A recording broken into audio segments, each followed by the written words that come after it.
Welcome to my channel. আজকে আমাদের শিবরাত্রি পুজোতে এসছি আমাদের মন্দিরে।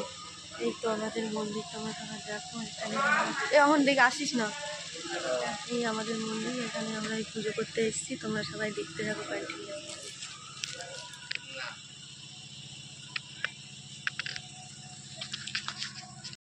এই আমাদের মন্দির, পঞ্চনন্দ থান, শীতলামাতা থান। এই আমাদের মহাদেব,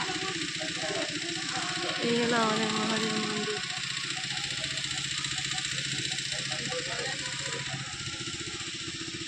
মা বনদেবী, এই হলো মা কালী, এই হলো মা মনসা। এখানে কারেন্টটা একটু প্রবলেম। শীতলামা, পঞ্চানন। এই হলো আমাদের শিব পুজোর রাতে এতগুলো লোক আর কি, আমরা বারতি হয়েছিলাম এতগুলো লোক, আর এত কিচিমিচি হচ্ছে যে বলার নয়। আমার ওই জন্য আমার ভয়েস তোমরা বুঝতে পারবে না, ওই জন্য ভয়েস রেকর্ডিং দিচ্ছি। তো আমার ভিডিওটা যদি তোমাদের ভালো লাগে তো লাইক, কমেন্ট, শেয়ার এবং সাবস্ক্রাইব করে দেবে এবং ভিডিওটা কন্টিনিউ দেখতে থাকো। এবং দেখা হচ্ছে পরবর্তী ভিডিওতে। টাটা।